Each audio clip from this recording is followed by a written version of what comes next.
So I am starting to add color to my Cubism. What I've done here is I've chosen 3 colors plus a 4th, 3 colors that are very similar, warmer colors. I'm just using some broken down markers. See, they're kind of not the greatest. I'm going to use some watercolor techniques as far as adding a little bit of water to this and having some fun with that, getting some interesting blending going on. I was feeling kind of fallish, so I decided to use the warmer colors of fall, and then I'm going to accent it with a cool color after. It's funny, I started doing this and I forgot to push play or record. So here I am. Definitely not almost done. I am just going to be able to show you a little bit. The reason I picked my colors, and then when I do add my color, you can see that I am bouncing around to use the colors in various places to try to make the colors belong and have, you know, a spots that are colored. Now where I've done the gluing and cutting, just really being careful of those spots to make sure I either try to hide them, or here I'm gonna kind of go with that shape a little bit. I'm gonna add some water in just a minute. I'm gonna let it dry and do a little bit of collaging to see what happens from there. When I'm making art, I might have a plan. Like my plan was to start with these colors, but as far as where the plan goes from there, I have to be reflective the entire time, thinking about what's working well, what's not working well, how do I like it? I always want to step back from it and say, do I like it the way it is? Should I add something? When I'm looking at this now, I really like all this stuff around, and so I want to add some more over here. So I'm going to take my red marker and do that now, and kind of do some around the outline of it. And again, just having fun with the shapes and spaces that I've created that kind of define the skull itself. And really having some fun with the color.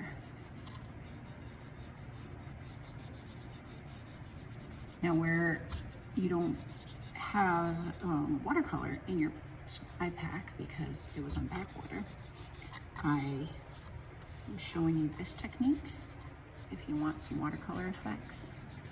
And I have plenty of old broken down markers, so if you're interested in grabbing some, you can certainly use regular markers too. They don't have to be broken down. I just find this is a nice way to use up and utilize some of the older supplies that might be not so good for, you know, regular coloring. All right, I'm gonna stop there. I can always come back and add more of the marker. I'm gonna stop there and show you a little bit with the watercolor effects I can create with just a brush, a wet brush and some water. Oops. I'm not gonna worry too much about that. I'm just gonna get some blending going. By layering, and it's kind of filling in some of the cracks too. See? So I'm gonna kind of start to fill in some of this, whatever's left over on this. It seems to be carrying nicely into these. So I'm playing with the intensity a little bit of the color. Here's a lighter intensity, and then I have a more bright intensity on those spots that are directly colored with the marker, but kind of spreads out. When you're using color, playing with the intensity is a good way to use color. Some places are a little brighter. If you want not to have it bright all the way around everywhere you go. So you can kind of see just with a regular marker, it's a water-based marker, and you, likely traced in your Sharpie marker, which isn't going to run. So I'm just gonna have fun with just a little bit of marker and water. I'm gonna speed it up from here.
Now I'm adding some of the turquoise to try to excite my warm colors a little bit.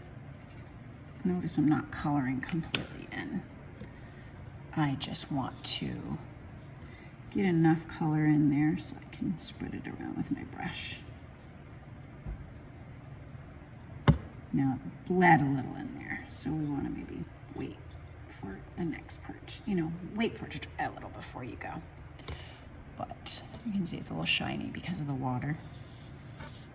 I'm gonna do all the teeth like that. Go up here next.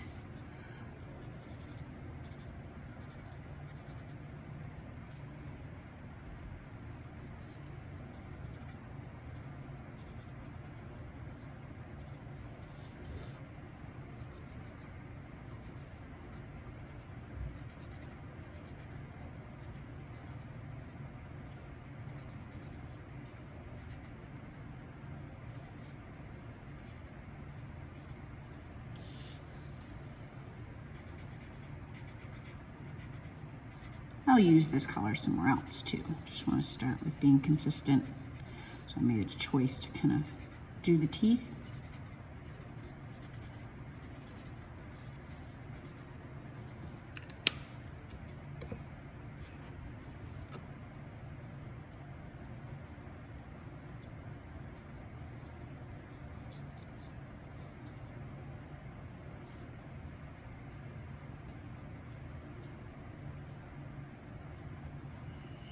And just being careful. Attention to detail matters when you're making art.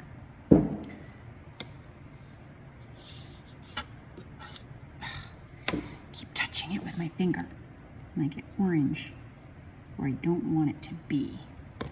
So I'm actually rinsing out my brush a little. I'm gonna load up on some of my color here. I got some fingerprints. I'm gonna just cover that up a little bit. You won't even know, it was by accident. Really wanted to choose supplies I thought you'd have at home where you don't have watercolor or oil pastel because of the back order. So I just have some crayons, and I've done like you've seen some of the marker. And now I think I'm gonna go and see what I can do with a crayon. Crayons can, you know, lend themselves to some interesting textures depending on the pressure you're applying. And I'm just gonna kind of putz away at this, see what I can come up with. I could overlap the colors that I've already painted on. It had time to dry. I can come up with different values if I want with a crayon.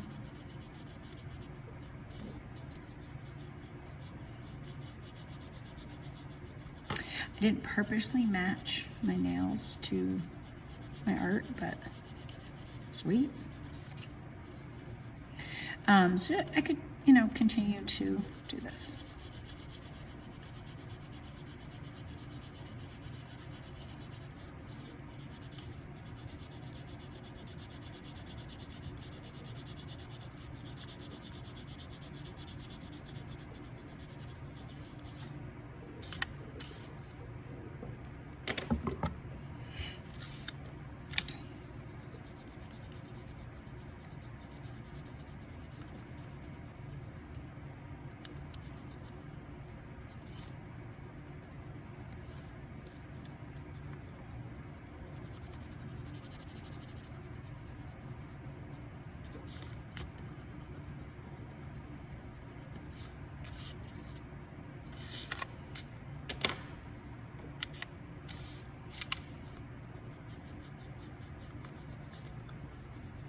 So even though it's crayons, you can still make it look nice. Same with markers. It can still look neat, neatly done.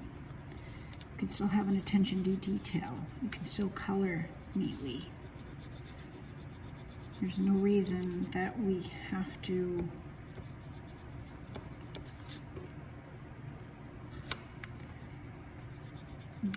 resign ourselves to making something that doesn't look nice or is messy just because we have less than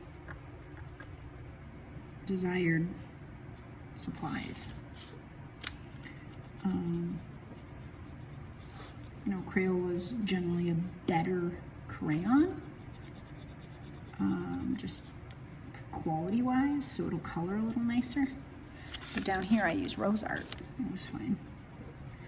So if you don't have crayons at home, maybe your brothers or sisters do, or you can borrow some from here. I have a bunch, just loose crayons. You're welcome to borrow and take.